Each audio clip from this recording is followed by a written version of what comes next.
Extraterrestrial liquid water is water in its liquid state that is found beyond Earth. It is a subject of wide interest because it is commonly thought to be one of the key prerequisites for extraterrestrial life. With oceanic water covering 71% of its surface, Earth is the only planet known to have stable bodies of liquid water on its surface, and liquid water is essential to all known life forms on Earth. The presence of water on the surface of Earth is a product of its atmospheric pressure and a stable orbit in the Sun's circumstellar habitable zone. Though the origin of Earth's water remains unknown, the main methods currently used for confirmation are absorption spectroscopy and geochemistry. These techniques have proven effective for atmospheric water vapor and ice. However, using current methods of astronomical spectroscopy, it is substantially more difficult to detect liquid water on terrestrial planets,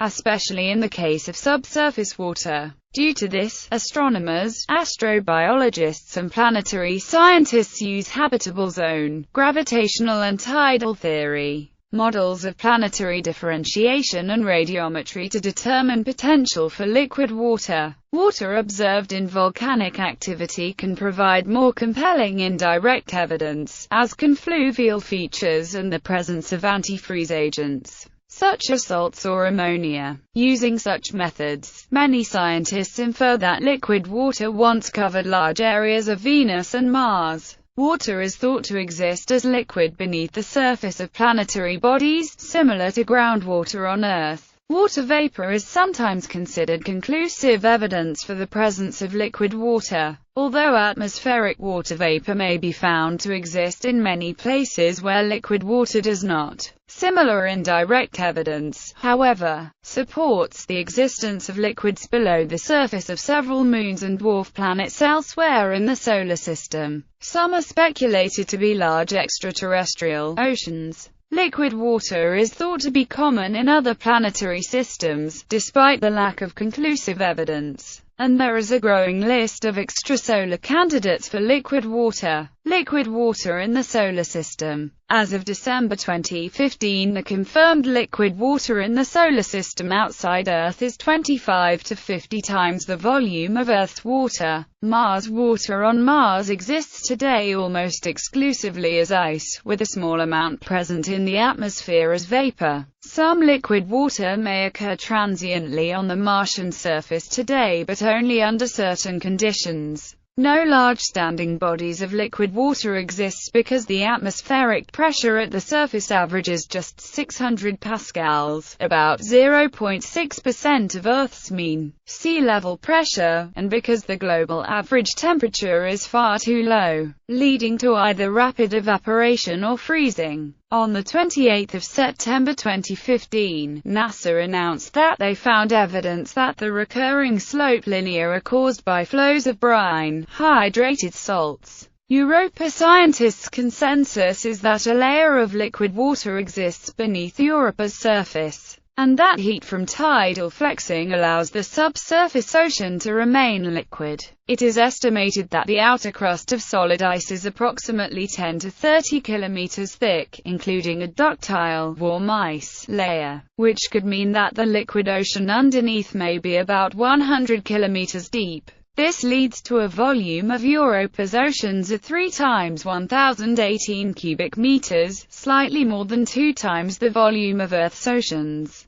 Enceladus, a moon of Saturn, has shown geysers of water, confirmed by the Cassini spacecraft in 2005 and analyzed more deeply in 2008. Gravimetric data in 2010-2011 confirmed a subsurface ocean, while previously believed to be localized, most likely in a portion of the southern hemisphere. Evidence revealed in 2015 now suggests the subsurface ocean is global in nature. In addition to water, these geysers from vents near the South Pole contained small amounts of salt, nitrogen, carbon dioxide, and volatile hydrocarbons. The melting of the ocean water and the geysers appear to be driven by tidal flux from Saturn. Patterns in auroral belts and rocking of the magnetic field suggest the presence of an ocean. It is estimated to be 100 kilometers deep, with the surface lying below a crust of 150 kilometers of ice. Methods of detection and confirmation. Most known extrasolar planetary systems appear to have very different compositions to the Solar System, though there is probably sample bias arising from the detection methods. Spectroscopy. The most conclusive method for detection and confirmation of extraterrestrial liquid water is currently absorption spectroscopy. Liquid water has a distinct spectral signature to other states of water due to the state of its hydrogen bonds. Despite the confirmation of extraterrestrial water vapor and ice, the spectral signature of liquid water is yet to be confirmed. The signatures of surface water on terrestrial planets may be undetectable through thick atmospheres across the vast distances of space using current technology. Seasonal flows on warm Martian slopes, though strongly suggestive of briny liquid water, have yet to indicate this in spectroscopic analysis. Water vapor has been confirmed in numerous objects via spectroscopy, though it does not by itself confirm the presence of liquid water. However, when combined with other observations, the possibility might be inferred. For example, the density of GJ1214b would suggest that a large fraction of its mass is water, and follow-up detection by the Hubble telescope of the presence if water vapor strongly suggests that exotic materials like hot ice or superfluid water may be present. Geological Indicators. Thomas Gold has posited that many solar system bodies could potentially hold groundwater below the surface. It is thought that liquid water may exist in the Martian subsurface. Research suggests that in the past there was liquid water flowing on the surface, creating large areas similar to Earth's oceans. However, the question remains as to where the water has gone. There are a number of direct and indirect proofs of water's presence either on or under the surface, e.g., streambeds, polar caps, spectroscopic measurement, eroded craters, or minerals directly connected to the existence of liquid water. In an article in the Journal of Geophysical Research, scientists studied Lake Vostok in Antarctica and discovered that it may have implications for liquid water still being on Mars.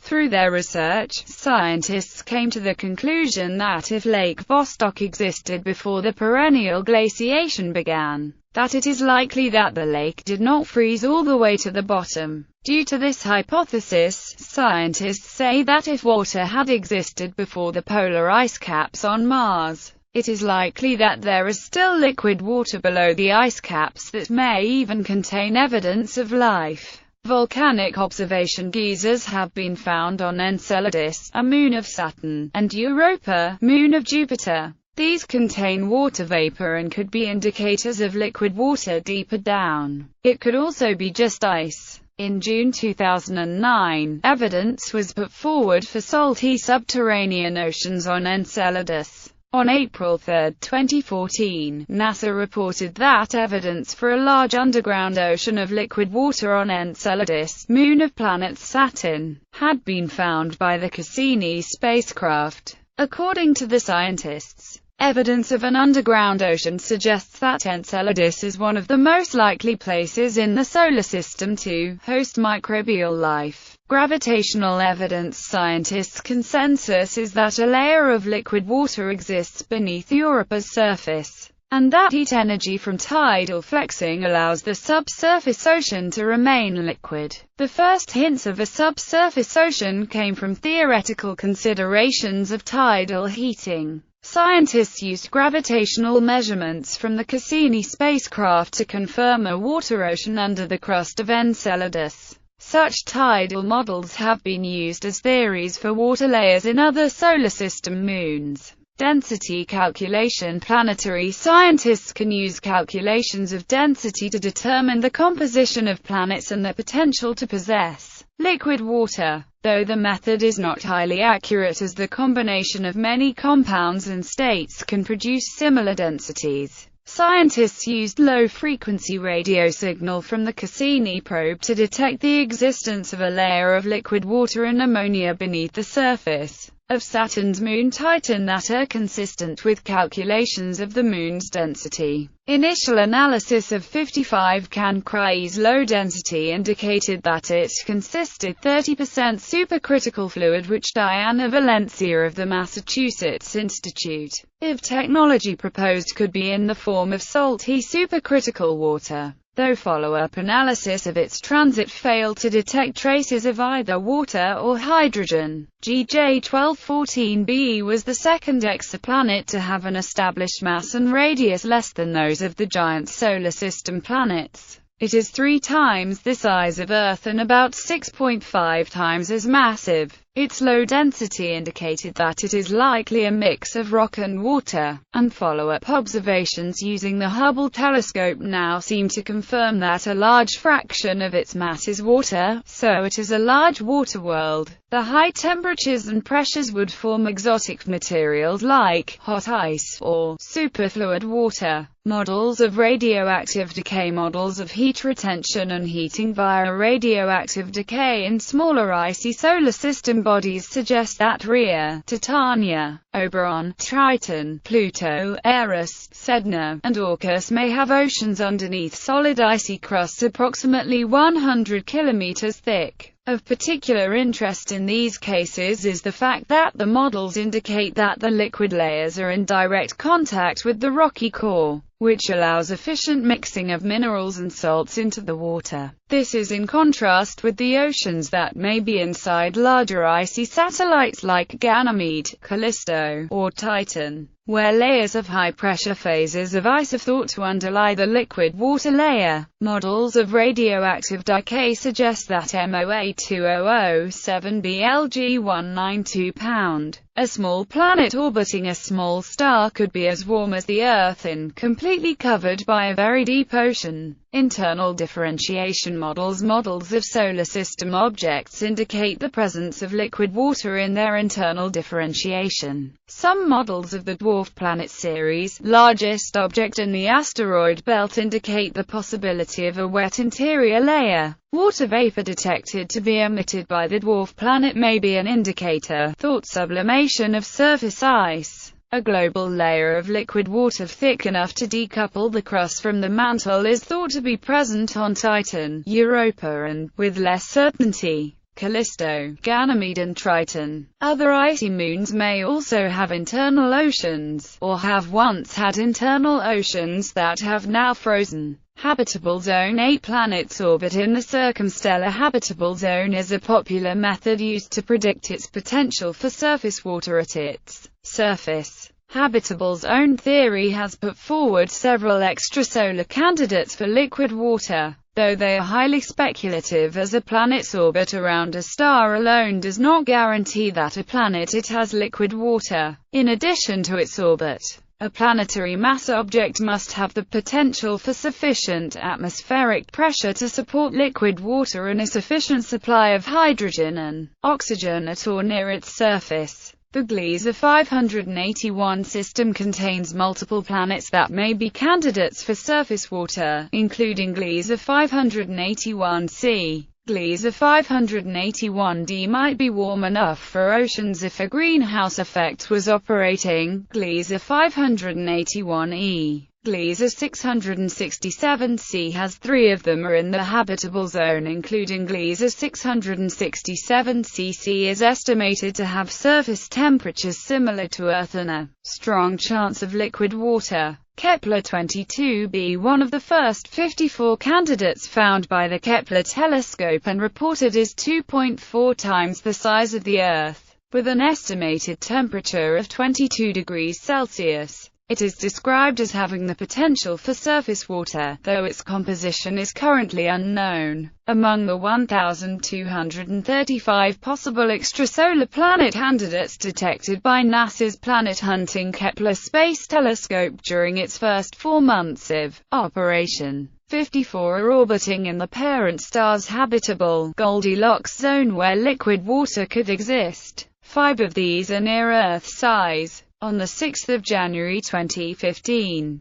NASA announced further observations conducted from May 2009 to April 2013, which included 8 candidates between 1 to 2 times the size of Earth, orbiting in a habitable zone. Of these 8, 6 orbit stars that are similar to the Sun in size and temperature. 3 of the newly confirmed exoplanets were found to orbit within habitable zones of stars similar to the Sun.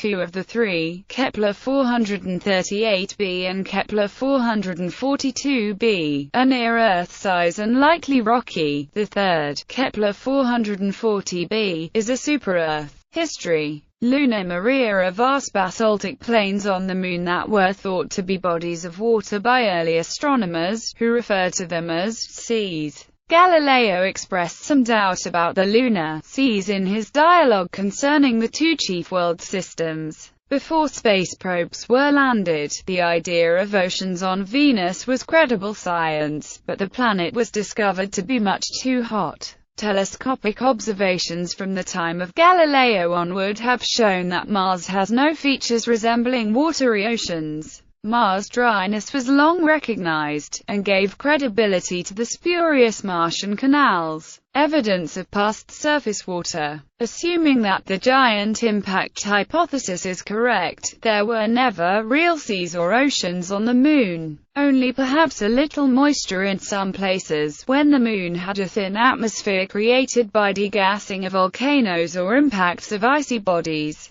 Astronomers speculate that Venus had liquid water and perhaps oceans in its very early history. Given that Venus has been completely resurfaced by its own active geology, the idea of a primeval ocean is hard to test. Rock samples may one day give the answer. It was once thought that Mars might have dried up from something more Earth-like. The initial discovery of a cratered surface made this seem unlikely, but further evidence has changed this view. Liquid water may have existed on the surface of Mars in the distant past, and several basins on Mars have been proposed as dry sea beds. The largest is Vastitas Borealis, others include Hellas Planitia and Argyra Planitia. There is currently much debate over whether Mars once had an ocean of water in its northern hemisphere, and over what happened to it if it did. Recent findings by the Mars Exploration Rover mission indicate it had some long-term standing water in at least one location, but its extent is not known. The Opportunity Mars rover photographed bright veins of a mineral leading to conclusive confirmation of deposition by liquid water. On December 9, 2013, NASA reported that the planet Mars had a large freshwater lake based on evidence from the Curiosity rover studying Aeolus Palus near Mount Sharpin, Gale crater. Liquid water inside comets. Comets contain large proportions of water ice, but are generally thought to be completely frozen due to their small size and large distance from the Sun. However, studies on dust collected from Comet Wild-2 show evidence for liquid water inside the comet at some point in the past. It is yet unclear what source of heat may have caused melting of some of the comet's water ice. Nevertheless, on 10 December 2014, scientists reported that the composition of water vapor from comet Churyumov-Gerasimenko, as determined by the Rosetta spacecraft, is substantially different from that found on Earth. That is, the ratio of deuterium to hydrogen in the water from the comet was determined to be 3 times that found for terrestrial water. This makes it very unlikely that water found on Earth came from comets such as Comet Churyumov-Gerasimenko, according to the scientists.